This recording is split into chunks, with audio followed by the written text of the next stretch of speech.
اللهم صل وسلم على سباق ناصر الحق بالحق والهادي إلى صراطك المستقيم وعلى آله وصحبه حق قدره ومقداره العظيم. سبحانك لا علم لنا إلا ما علمتنا إنك أنت العليم الحكيم. رب اشرح لي صدري ويسر لي أمري واحلل عقدة من لساني يفقهوا قولي أما بعد. Ma'asyiral hadirin Wan rahimakumullah, yang pertama-tama karam wal muhtaram yang al-fakir muliakan dan hormati orang tua kita Al-Habib Ali bin Abdullah Al-bin Hamid, begitu pula para a'mam, para ikhwan sekalian yang insyaallah dengan hadirnya kita di sini melaksanakan kewajiban salat subuh secara berjamaah di dalam tempat yang mulia penuh barakah, kita berharap kepada Allah Subhanahu wa taala agar mengampuni semua dosa-dosa dan kesalahan kita. Agar Allah Subhanahu wa taala selalu melindungi kita dari segala hal yang tidak disukai oleh Allah dan juga kita tidak sukai. Dan Allah Subhanahu wa taala mewafatkan kita dalam keadaan cinta kepadanya dan cinta kepada Rasulullah sallallahu alaihi wasallam dan dalam keadaan husnul khatimah insyaallah. Amin amin ya rabbal alamin.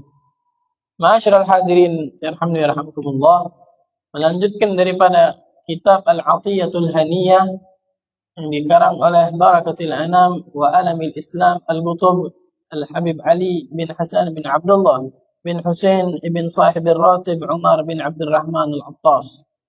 Insyaallah kita melanjutkan dari setelah muqaddimah yang begitu luar biasa, pembukaan kitab daripada beliau mengucapkan salawat dan salam kepada Rasulullah sallallahu alaihi wasallam, lalu mensifati bagaimana sosok pribadi baginda Nabi besar Muhammad sallallahu alaihi wasallam, lalu pula beliau menyifati keluarga-keluarga Rasulullah, kemudian sahabat-sahabat hingga para mukminin secara umum. Kemudian beliau melanjutkan wa ba'du, kata beliau, fa ya ayyuhal akhus salih al-awaddun nasih inni usika wa nafsi bitaqwallah. Dan selanjutnya kata beliau, wahai saudara-saudaraku yang soleh, yang memiliki hati yang tulus, kata beliau. Masya Allah, ulama-ulama kita ini di setiap karangan-karangan mereka ketika ingin menasehati orang, ketika ingin berwasiat kepada mukminin, khususnya di dalam kitab-kitab mereka mengedepankan husnudzon. Mereka berhusnudzon bahwasanya setiap orang yang membaca kitab mereka, setiap orang yang mendengar pembacaan kitab mereka adalah orang-orang soleh, adalah orang-orang yang berhati tulus, kata beliau. Makanya beliau mengkhitab kita, kata beliau, wahai saudaraku yang soleh, yang baik, yang dekat dengan Allah Subhanahu wa ta'ala, dan juga berhati tulus. Itu salah satu ajaran untuk bagaimana cara kita menghadapi masyarakat dalam berdakwah. Bagaimana cara kita menasehati wong. Jangan menganggap diri kita bagus, tapi wong yang kita ajak ngomong itu bagus. Wong yang kita ajak ngomong, yang kita dakwahi atau yang kita ajarkan, kita yakini lebih bagus daripada kita, lebih soleh daripada kita, hatinya lebih bersih daripada kita.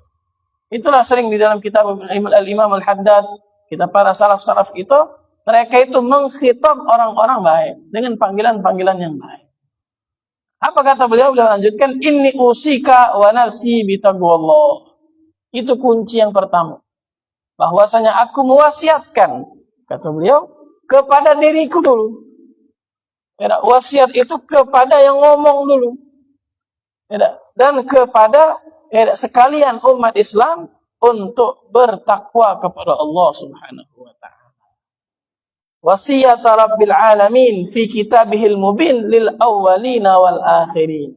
Yang mana takwa ini adalah wasiat Allah Subhanahu wa ta'ala. Allah Subhanahu wa ta'ala mewasiatkan dari awal zaman sampai akhir zaman untuk bertakwa kepada Allah Subhanahu wa ta'ala. Sebagaimana di dalam Al-Quran disebutkan, walaqad wasaynal ladzina utul kitaba min qablikum wa iyyakum anittaqullah. Dan telah kami wasiatkan kepada umat-umat sebelum kalian yang telah diberikan Alkitab kepada mereka Dan juga wasiat ini berlaku untuk kalian umatnya Rasulullah sallallahu alaihi wasallam untuk bertakwa kepada Allah. Kata beliau, wahya ibaratun an ijtinabi ma nahallahu anhu wa fi'li ma amara Allah bihi. Simpelnya, definisi takwa itu adalah menjauhi segala larangan Allah Subhanahu wa taala dan melakukan apa-apa yang diperintahkan oleh Allah. Ngejauh ke segala hal yang Allah tidak demen. Segala hal yang Allah itu murka kalau kita ngelakukan. Tidak digawe ke.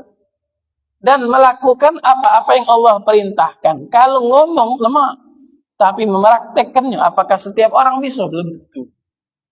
Khatib setiap Jumat khutbah, usikum wa nafsi bitaqwallah. Masuk dalam rukun khutbah. Wasiat takwa. Akan tetapi, apakah wasiat khutib itu kita bawa sampai rumah? Belum tentu. Oke, disebutkan di sini, wasiatnya Allah Subhanahu wa taala dari awal zaman sampai akhir zaman. Dari umat-umat nabi-nabi terdahulu sampai umat yang terakhir, umatnya Rasulullah SAW, adalah bertakwa kepada Allah Subhanahu wa taala. Kata beliau, wa syarhu dzalika wadihun minal kitabil aziz wa sunnatil gharra wa aqwalis salafi wal khalaf.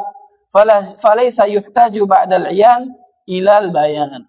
Kata beliau, syarah atau penjelasan daripada bertakwa kepada Allah Subhanahu wa taala katanya sudah sangat jelas. Allah sebutkan di dalam Al-Qur'an, di dalam hadis Rasulullah menyebutkan, para salaf-salaf kita juga menyebutkan, maka tidak butuh lagi sesuatu yang sudah terang diterangkan lagi kata. Matahari telah tegak. Matahari sudah bersinar. Tidak butuh ditambah dengan sinar senter, kata beliau. Itu ibaratnya beliau. Bahwasanya takwa itu sudah dijelaskan dari dulu. Bahkan Allah Subhanahu wa taala pun berwasiat.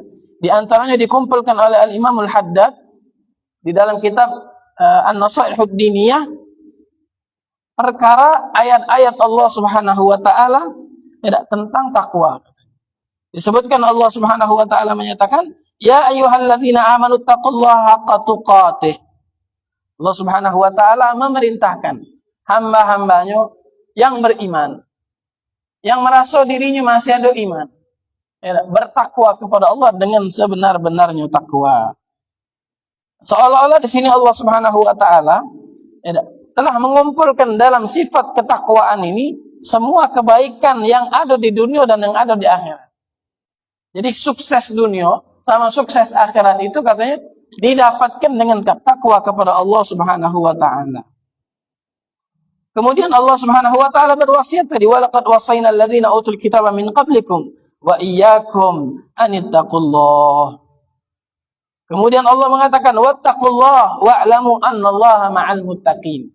Salah satu kespesialan atau keistimewaan orang yang bertakwa adalah senantiasa dibersamai oleh Allah Subhanahu wa taala. Jadi kemana be geraknya, kemana be langkahnya, dimanapun dia tinggal, Allah Subhanahu wa taala selalu bersamanya. Disebutkan tadi apa? Wattaqullah, bertakwalah kepada Allah. Wa'lamu annallaha ma'al muttaqin. Dan ketahuilah bahwasanya Allah bersama orang-orang yang bertakwa. Dan masjid kita juga disebutkan Darul Muttaqin. Rumahnya orang-orang yang bertakwa.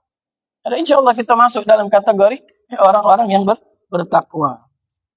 Kemudian juga di dalam ayat yang lain Allah Subhanahu wa taala menjanjikan ilmu ladunni bagi orang-orang yang bertakwa. Wattaqullah wa yu'allimukumullah dalam Al-Qur'an. Bertakwalah kepada Allah, maka Allah akan ajarkan kepada kalian ilmu-ilmu. Apalagi ketika dulu belajar di pesantren. Ketika kita belajar di pesantren atau belajar ilmu agama, jika seandainya sholat kita benar, kesunahan-kesunahan kita lakukan, Al-Quran kita baca, niscaya ilmu dengan mudah sekali masuk. Ilmu dengan gampang sekali masuk. Apa Allah yang bantu? Karena kata Allah tadi janjinya, bertakwalah kepada Allah, maka Allah akan ajarkan kepada kalian ilmu-ilmu. Kemudian juga disebutkan salah satu istimewanya takwa, Allah Subhanahu wa taala akan menyelamatkan orang-orang yang bertakwa dari api neraka.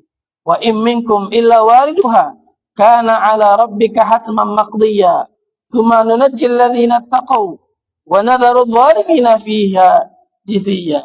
Disebutkan dalam Al-Quran. Dan tidak ada seorang pun di antara kamu ini yang tidak mendatangi neraka. Hal itu bagi Allah Subhanahu wa taala adalah ketentuan yang sudah ditetapkan. Kecuali apa? Kemudian kami akan menyelamatkan orang-orang yang bertakwa.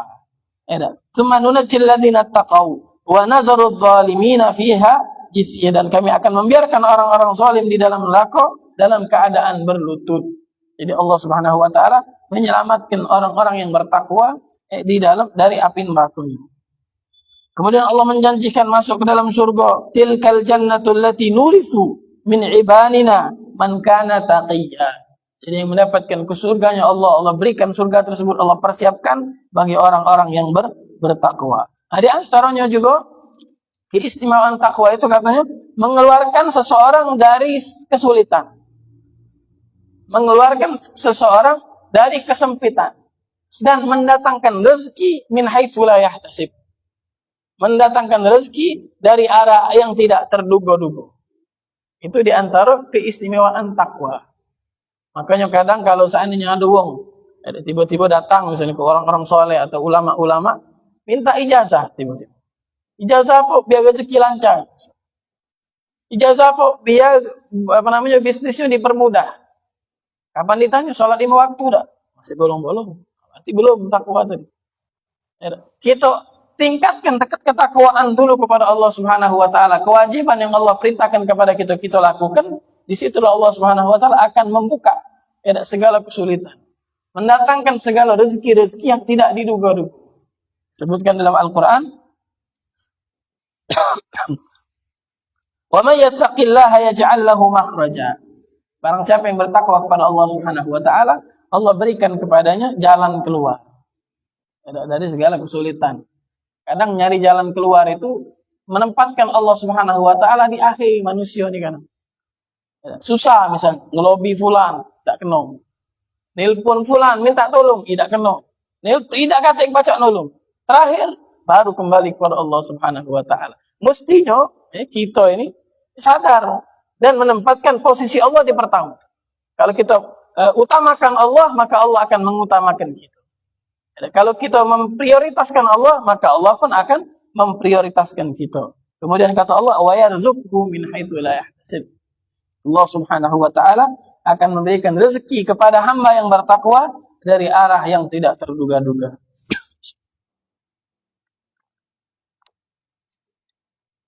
Dan banyak di sini keterangan daripada Al-Imam Al-Haddad tentang ketakwaan kepada Allah Subhanahu wa taala, pendapat-pendapat ulama, ada kemudian hadis-hadis Rasulullah sallallahu alaihi wasallam. Di antara hadis yang paling fenomenal dan sering kita dengar tentang takwa adalah hadis Rasulullah SAW, ittaqillaha haitsu ma kunta.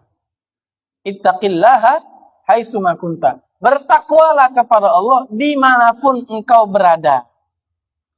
Bertakwalah kepada Allah, takutlah kepada Allah di mana baik.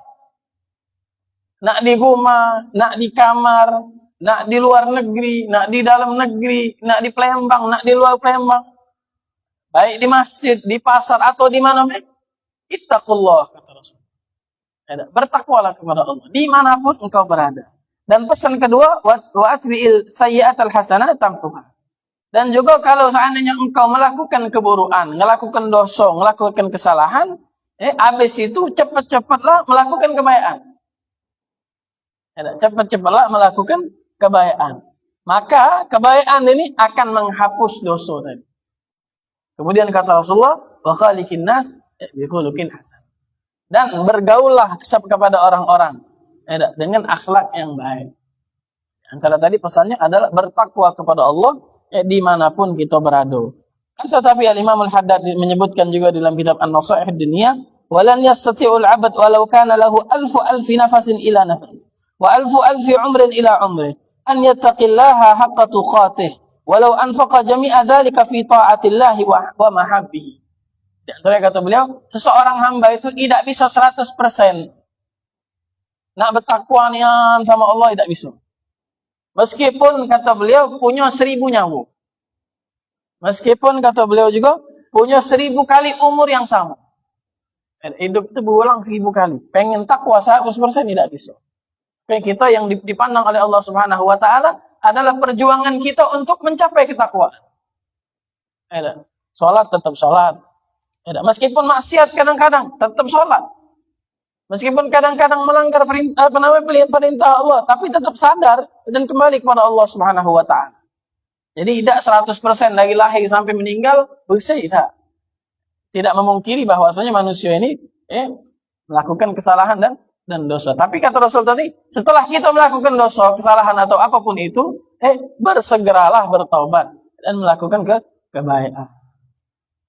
Itu wasiat yang pertama daripada pengarang kitab, yaitu bertakwa kepada Allah Subhanahu wa taala. Karena takwa itu adalah kunci dari segala hal. Meskipun kejiwaannya simple, istinabi ma nahallahu anhu wa fi'li ma amara Allah bihi. Menjauhi segala larangan Allah dan melakukan perintah yang Allah perintahkan kepada kita, tapi secara prakteknya susah. Secara prakteknya perlu hati yang terbuka, pikiran yang terbuka, kesadaran yang penuh untuk mempraktekkan agar kita menjadi hamba-hamba Allah yang bertakwa. Kemudian disebutkan oleh pengarang juga di dalam kitab Al-Qirtas, katanya, "I'lam," ketahuilah, kata beliau, bahwasanya hakikat ketakwaan kepada Allah Subhanahu wa taala yang pertama adalah al-iman, beriman kepada Allah dengan menjalankan perintah-perintah. Beriman kepada Al-Qur'an dengan membacanya, mempelajarinya, mempraktekkan isi-isi dan perintah yang ada di dalam Al-Qur'an. Wa rusulihi, beriman kepada Rasulullah sallallahu alaihi wasallam. Kemudian cinta kepada Rasulullah, mengikuti al-ittiba' dengan Rasulullah sallallahu alaihi wasallam. Wal yaumil akhir, dan beriman kepada hari kiamat, mengakui adanya hari kiamat dan mempersiapkan diri untuk menghadapi hari kiamat. Beriman dengan takdir Allah yang baik dan yang susah. Segala hal yang baik itu takdir dari Allah Subhanahu wa taala. Segala hal yang susah, musibah atau segala macam, itu juga takdir dari Allah Subhanahu wa taala. Wa anna kullahu minallah wa an tashhada an la ilaha illallah wa anna Muhammadan Rasulullah wa tuqimas shalah wa tu'tiyaz zakah wa tasuma Ramadan wa tahujjal baita wa an tansaha lil muslimin. Jadi mengamalkan rukun iman dan rukun Islam. Inti dari takwa adalah mengamalkan rukun iman dan rukun Islam. Dan juga kata beliau, di antara hakikat takwa adalah menasehati orang-orang muslim. Kalau ada yang salah ditegur, bukan digibahi. Di akhir zaman ini kalau ada yang salah, bukannya ditegur, bukannya dinasehati. Padahal muslim. Padahal mungkin dulu dia dewek. Tapi apa? Digosipin di belakang. Salah itu. Haknya ketakwaan adalah menasihati orang muslim. Fala tahsudu ahadan minhum ala ni'matillahi biha alaihi fi dinihi aw dunya. Termasuk definisi takwa adalah tidak adanya sifat iri dengki, hasud kepada orang-orang yang Allah berikan nikmat dunia dan nikmat akhirat. Kalau kita masih galak hasud, iri, dengki, tidak demen dengan nikmat yang Allah berikan kepada hambanya, berarti belum takwa itu belum ada dalam diri kita. Kemudian fala yu'addul mu'minu mu'minan hatta yuhibba li akhihi ma yuhibbuhu li nafsihi. Dan kata beliau, tidaklah seorang mukmin itu dianggap sempurna keimanannya kecuali apabila ia mencintai atau menyukai sesuatu untuk dulunya atau sesama muslimnya sebagaimana ia mencintai sesuatu tersebut. Kemudian juga wa an la ta'khudha ala ahadin syai'an, tidak mengambil punya orang tanpa hak. Wa la taf'ala fi ahadin min asli dairatil Islam fi'lan sayyi'an, tidak nganggu wong.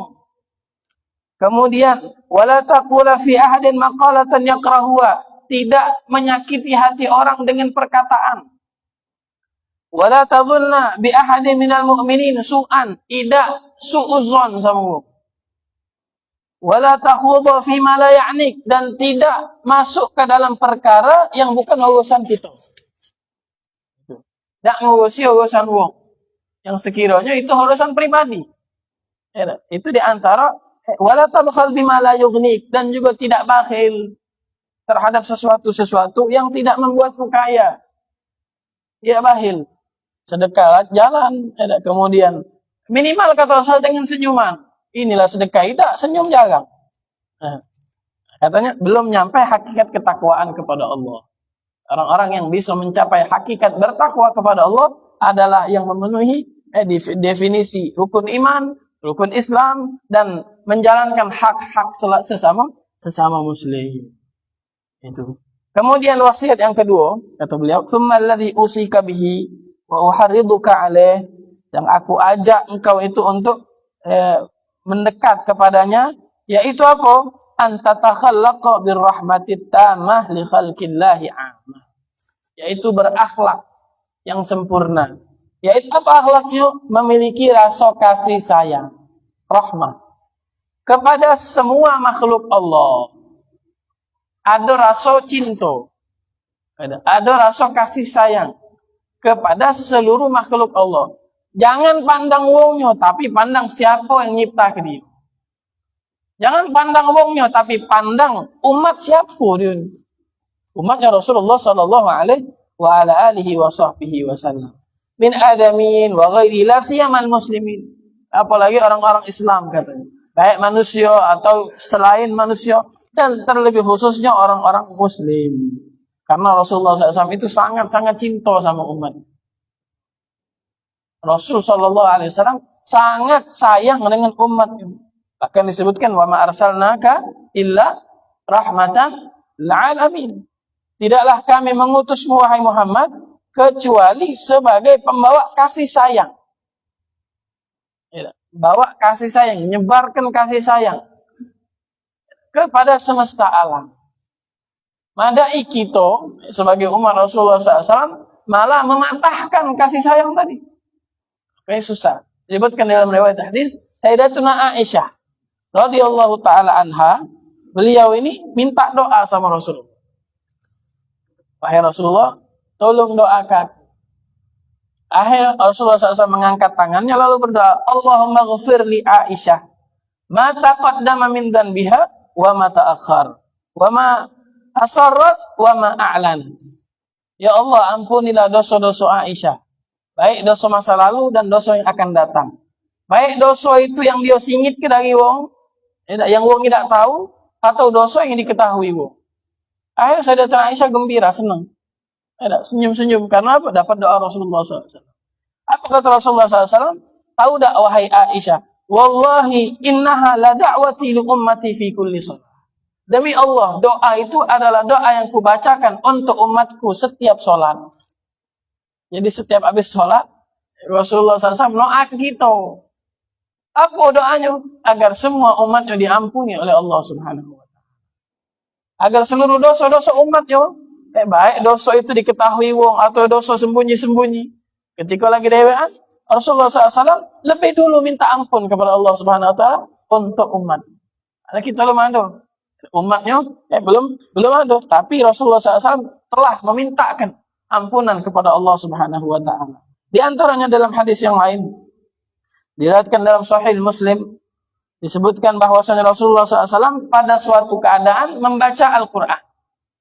Yang mana di ayat itu menjelaskan bahwasanya Nabi Ibrahim mengeluh kepada Allah Subhanahu wa taala tentang umatnya yang susah diajak. Rabbi innahunna adlalna katsiran minan nas faman tabi'ani fa innahu minni. Ya Allah, bahwasanya berhala-berhala ini telah menyesatkan kebanyakan dari manusia daripada umat Nabi Ibrahim. Maka barang siapa yang mengikutiku, maka sesungguhnya orang itu termasuk golonganku. Jadi Nabi Ibrahim itu saking sudah putus asanya sama umatnya, ya sudah, yang nak melok-melok.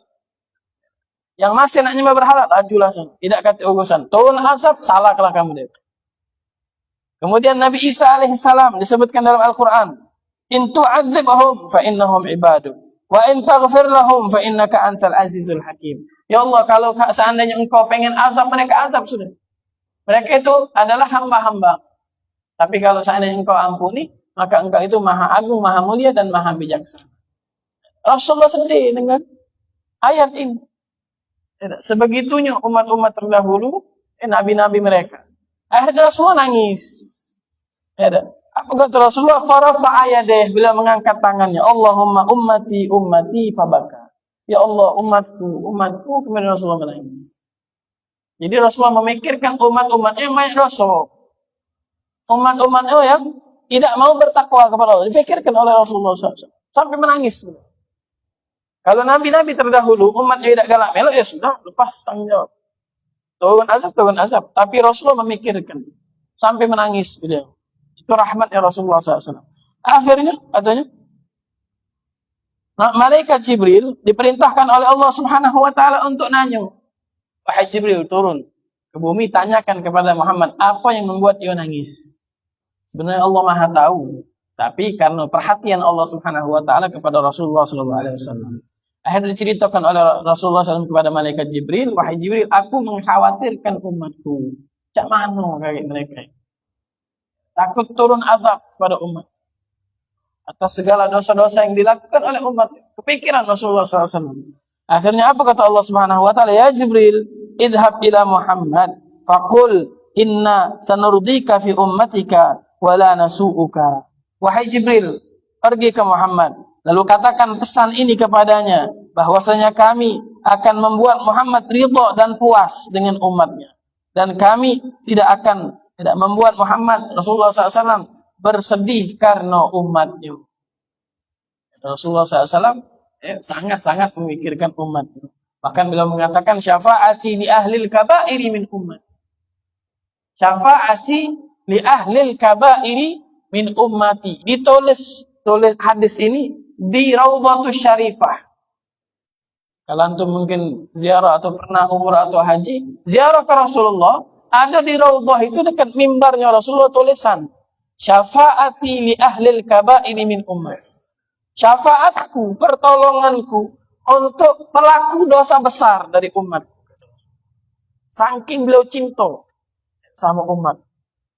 Visi beliau itu memasukkan seluruh umatnya ke dalam surga. Visi beliau adalah membuat seluruh umat ini masuk surga. Kalau pajak masuklah galau dulu, aku terakhir. Shallallahu ala Nabi Muhammad. Visi beliau. Maka kalau seandainya ada kita dengar pendakwah atau orang-orang yang mengajak kepada Allah Subhanahu wa taala, tapi isi dakwanya mengeluarkan uang dari Islam, maka tidak masuk visi Rasulullah SAW. Visi Rasulullah, meskipun pelaku dosa besar, Rasulullah berharap dan menyediakan syafaat untuk mereka. Cak mana kita, Nabi bukan, Rasul bukan, tiba-tiba memvonis orang, ini masuk neraka, ini masuk neraka, ini masuk neraka. Berarti bertolak belakang dengan visinya Rasulullah Sallallahu alaihi wasallam. Kemudian disebutkan juga oleh pengarang kitab ini, Habib Ali bin Hasan Al-Attas, kata beliau, fa'amilhum bisyafaqah.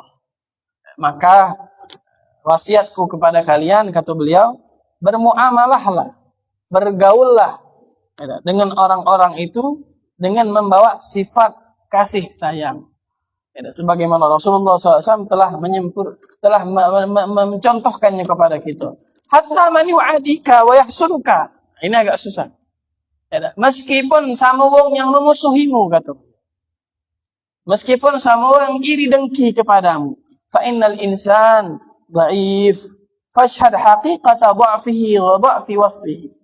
Karena manusia itu lemah, kata. Makanya terkadang ada manusia yang bermusuh-musuhan.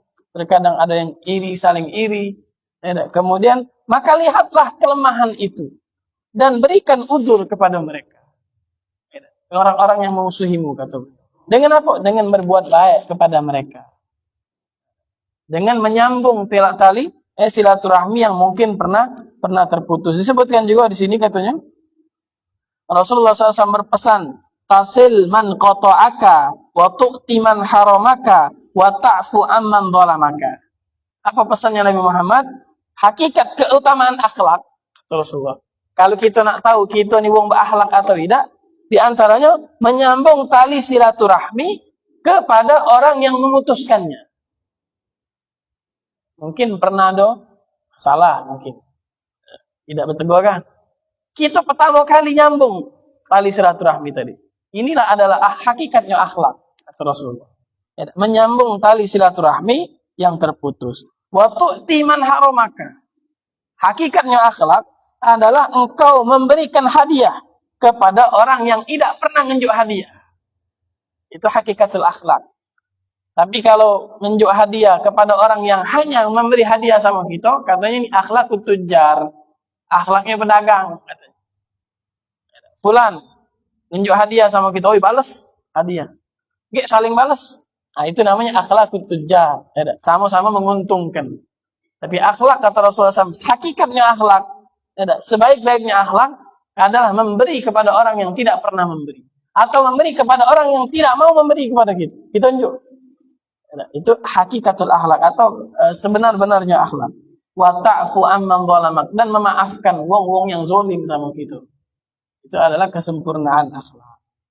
Fa innal insan dha'if fashhad haqiqata dha'fihi wa dha'fi wasfihi. Irhamhu walau kana fi hali adawatihi laka. Sayangilah mereka. Berikan rasa kasih sayang ini, sebarkan kasih sayang ini meskipun mereka itu tidak suka denganmu. Sebagaimana di dalam hadis disebutkan innama yarhamullahu min ibadihi ruhama man la yarham la yurham. Irham man fil ardi yarhamka man fis sama. Hanya saja Allah Subhanahu wa taala menyayangi daripada hamba-hambanya yang memiliki sifat kasih sayang. Barang siapa yang tidak memiliki rasa empati, rasa kasih sayang, maka dia tidak akan disayang. Maka sayangilah yang ada di bumi, maka semua penduduk yang ada di langit akan menyayangimu. Disebutkan juga dalam syair, irham ibadallah yarhamukalladzi ammal wara ifdaluhu wa nawaluhu. Sayangilah, sebarkanlah kasih sayang kepada hamba-hambanya Allah. Maka zat yang memiliki keutamaan dan anugerah yang mana meliputi semua manusia akan menyayangimu. Farrahimuna, orang-orang yang memiliki kasih sayang, lahum nasibun wafirun, maka mereka memiliki bagian terbesar daripada rahmatnya Allah subhanahu wa ta'ala. Ada sedikit kisah dalam hadis ini daripada Sayyidina Umar bin Khattab radhiyallahu ta'ala anhu arda. Disebutkan bahwasanya beliau ini karena sesuatu hari berjalan fi sikakil Madinah, di gang-gang kota Madinah. Kemudian beliau itu melihat ada anak kecil lagi main burung. Jadi burung dikibetnya, terbang punya tariknya lagi. Kalau kita main layangan, ini burungnya hidup. Mungkin ada dulu, mungkin pernah main cek itu ya. Dikibet pakai tali panjang, terbang burung tadi. Tariknya lagi. Nah, Sayyidina Umar bin Khattab, beliau melihat itu, muncul rasa kasih sayang sama binatang. Akhirnya apa? Burung tadi dibeli sama beliau. Dibeli lalu dilepaskan. Fasyarahu minas sabi fa'ataqahu. Nah, ketika Sayyidina Umar bin Khattab wafat, meninggal dunia, di situ beliau ra'ahul jumhur fil manam. Dimimpikan oleh banyak orang. Bukan sikok dua, jumhur, lebih dari 3. Banyak. Mimpi Sayyidina Umar bin Khattab setelah meninggal. Lalu ditanya, ma fa'alallahu bika? Wahai Sayyidina Umar, apa yang Allah berikan kepadamu? Kata Sayyidina Umar, ghafarallahu li wa tajawaza'an. Alhamdulillah Allah telah mengampuniku dan Allah Subhanahu wa taala memudahkan urusanku. Lalu kata orang-orang yang mimpi tersebut, bi ayyi syai'in? Dengan apa Allah mengampunimu? Dengan kedermawananmu, dengan adilmu ketika memimpin, menjadi pemerintah, menjadi pejabat, atau dengan sifat zuhudmu. Kata Sayyidina Umar, ghafarallahu li, kata Sayyidina Umar, lamma wada'tumuni fil qabr, ketika kalian memasukkan jasadku dalam kuburan. Wa satartumuni fit turab, ketika kalian menutupi jenazahku dengan tanah. Wa taraktumuni wahidan, dan kalian tinggalkan aku sendirian di dalam kubur. Fadakhala alayya malakani, maka masuk kepadaku 2 malaikat yang penuh haibah, yang penuh wibawa, yang membuat katanya fatara aqli, akalku itu sampai terbang, seolah-olah saking ketakutannya. Warta'adat mafasini, tubuhku ini gemetar nyengok malaikat itu. Min haibatihima wa akhadani wa ajlasani wa arada an yas'alani. Akhirnya para malaikat itu membawaku lalu ingin mempertanyakan kepadaku. Ditanya sama malaikat Munkar dan Nakir. Akhirnya ketika mereka ingin menanyakan kepadaku, ada sebuah suara yang tanpa jasa. Hatif. Yang terdengar, utruka abdi. Wahai kedua malaikat, tinggalkanlah hamba. Jangan kau tanya dia. Jangan kau takuti dia. Fa inni rahimtuhu. Karena aku saat ini sedang memberikan rahmat kepadanya. Aku ampuni dosanya. Karena apa? Karena dia memiliki kasih sayang kepada burung yang saat itu ia lepaskan. Singkat seperti remeh. Amalan itu. Kejingoannya kan? Remeh. Ternyata sekelas khalifah Sayyidina Umar bin Khattab mendapatkan ampunan dari Allah Subhanahu wa taala dan dirahmati oleh Allah Subhanahu wa taala dengan sifat rahmat beliau kepada burung. Dan juga terakhir Al-Imam Al-Ghazali, kita kenal dengan karangan-karangan beliau, kitab Ihya-nya, Bidayatul Hidayah dan yang lain-lainnya. Ternyata beliau mendapatkan ampunan dari Allah Subhanahu wa taala yang ceritanya hampir sama persis seperti Imam Umar bin Khattab. Kata beliau, aku mendapatkan ampunan dari Allah ketika aku lagi ngarang kitab. Ketika lagi ngarang kitab, karena dulu pakai pena yang pakai tinta itu. Jadi tintanya itu kejinguan, bebanyu. Ketika lagi nulis, ada lalat kehausan. Hinggap di tinta.